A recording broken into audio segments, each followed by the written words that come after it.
Hi, and welcome to the I Teed Myself podcast. My name is Matthew Miniman, and this is episode 120. What can engine oil teach us about installing applications?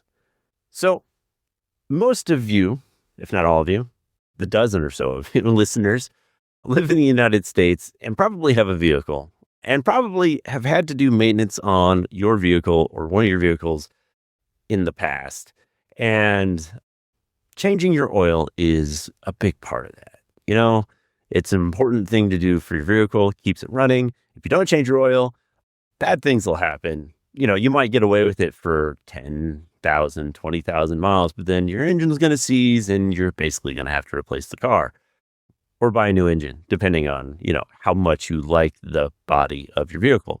Anyway, whole point being is that changing the oil is an important maintenance task. And most people have probably changed the oil or tried to change the oil of their vehicle at least once. This usually involves a few steps. You got to jack the car up or get it up onto ramps. Got to get underneath it. Got to take out that oil filter. And the fucking oil filter is always in a position where you just can't quite fucking reach it or get enough torque to unscrew it. And then you spend 4 fucking hours trying to unscrew this goddamn oil filter. Fuck these engineers. Can't understand what the... Anyway, losing the thread here. Changing the oil is a process. There are a few steps. I got to empty the oil pan, got to replace the oil filter, got to replace the oil pan plug because you've dropped it and lost it somewhere in the oil pan, got to dispose of the oil. It is a pain in the ass. But, once you get it done, it's necessary. And once you get it done, your car is running on with clean oil. You have a new vehicle that will run smooth and cool and presumably without issue for a little bit. And, changing the oil is an important thing and something that you should absolutely do on your vehicle. What you do with the oil afterwards, no idea. Hey, give it to your body shop or, oil changing place or whatever, car parts store. They're supposed to take it for free, right? Definitely don't pour it in your front yard or into a stream or on a president or anything like that. Yeah. Wow. This is going to get you flagged by the FBI just for saying that. Anyway, the whole point of this is that changing the oil is a process. But after you change the oil, your hands are covered in oil. Like, not even if you meant to get oil on them or even if you spilled oil directly on them, because of the nature of your vehicle and where it is and how stuff exists, you spill oil on your hands and it is a pain in the ass, almost as big if it's a pain in the ass as getting the oil filter off to clean your hands of oil. There are a few tricks, like you can pour gasoline on your hands to get the oil off, but then your hands smell like gasoline. You can use copious amounts of soap and water. You can use the special orange pumice soap that only works. The fucking plunger that they give you to serve out that soap only works the first fucking 5 times you use it. Anyway, yeah, there's a few ways you can handle it, but it is difficult to get soap off. I mean, it gets in your fingernail beds, it gets on your cuticles, it gets somehow on your wrist all the way up to your elbow. It's crazy how much oil will just exist on your hands after changing your oil. So, this can kind of teach us a lot about how applications are installed on your computer. Simply because when you install an application, there are a lot of things that happen. There are a lot of places where that application tends to exist, depending on who programmed the installer and what they're telling the installer to do. Because, there are simple programs that just install and that's it. That's all they do. And they exist on your computer once you've installed them. And there's nothing really special about what they've done. They puts the files for the application in a location, and then when you uninstall it, That's all it does. It just does that. But that is very few and far between in the world that we live in today because applications do a lot. There are a lot more functions and functionalities for applications than you might expect. Even as something simple and commonly installed as a browser, an internet browser like Chrome or Firefox, they do quite a lot. Like they have a lot of little different pieces that install themselves onto your computer. So it's not just copying the files to a directory and letting it run. Now, there are certain things like portable installs, which don't do nearly as much, but for the sake of this argument, we're just going to stand with standard application installs. So what happens when you install an application? Again, it depends on the application that you're installing, but generally a few things happen. First, when you install an application, there can be a systems requirements check. So it sits there and it looks at everything that's installed on your computer and says, do I have everything that I need to run? Does this computer have enough CPU, RAM, hard drive space? And if I don't, I will alert in it and exit. But if everything else is good and I can install, okay, do I have all of the prerequisites that I need to install? Do I have all of the redistributable packages for commonly installed programs like .NET or C++? Do I have these things installed so that I can run without having to grab other files? And if so, okay, now let's move on to the next step.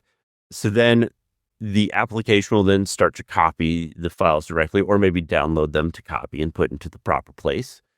And sometimes those files can be very specific to your computer, depending on your architecture and what you have installed, the operating system, and so on and so forth. But then they'll also create registry settings. It'll read your registry and create registry settings. And when it looks at your registry and starts inserting things in there, it will put in registry settings for your personal profile settings. So things like preferences, how do I want this to open? But it'll also put things like version numbers, install dates. It'll also put locations for the application to exist. Like it'll tell the application, this is where you can reference all these other files. It'll put in things like configuration keys or security keys or license keys in there. If it has a license, sometimes those things will go in there. Also, it'll put in run arguments for the various ways that you run it. So if you right click and say safe, run in safe mode, maybe that runs differently or has different configuration. That it will also put in other like fingers into your operating system. Sometimes it might ask, hey, let's have this present as an open option in Windows. So when you right click open with, this will pop up as an open with option for all of that. And let's associate it with some certain files. So if you install like a text file editor, maybe it looks at text files and says, oh, okay, I want to associate myself with text files. So when they double click, it opens up this particular text file editor. Those are a lot of things. And that's just kind of scratching the surface. I mean, I can go on and on and on. I'm already gone on for like 6 fucking minutes here. But the point is that there are a shit ton of things that the application does when installing, and it can be a lot. Like it can be a shit ton of stuff that it does, and touch a lot of different places within your registry and your hard drive and your settings. And so, what does that mean for you? Well, and IT in general. So when you go and try to uninstall an application, what happens when you try to go when you go to try to uninstall an application, you have to go and uninstall all of these things. And if the person who made the installer or made the application did not spend as much time on the uninstaller as it did on the installer, that might mean there are a shit ton of remnants left over from your previous install. Now, some of that is purposeful. Sometimes people or companies will leave a lot of artifacts, the remnants from the previous install in there. So that way, when you install the application again, because that's what they're banking on, when you install the application again, it installs it directly. When it installs, you don't have to configure all the settings again. You have to change everything. It just sucks in all of the settings from the previous install. So sometimes that is that is how that's handled, but that's not purposeful the vast majority of the time. A lot of those artifacts get left over because they didn't spend as much time trying to make it easy for you to just remove this application. So there are a shit ton of remnants. So if you were going to try to uninstall an application, it requires you to do a whole lot more to remove every aspect of what was installed and what was changed than just simply right-clicking uninstall or going in and removing the application from your control panel. You have to go in and find all of those adjusted registry settings. You have to maybe go and find all the different files that exist, because the files don't just exist in the program files area of the application. They exist in things like program data, app data. They may even have system files put in the System32 directory. There are a lot of places where files can exist on a system after an application has run, especially if it's run for a while. And this is not to say that every application is potentially malicious or has a nefarious purpose for trying to install. This is just what an application has to do to run normally. And a lot of this is just to make sure that your application can run in different types of settings and in different ways, and that the full breadth of functionality is on offer no matter where you install it. So, like I said, it's not necessarily nefarious. It's not necessarily malicious.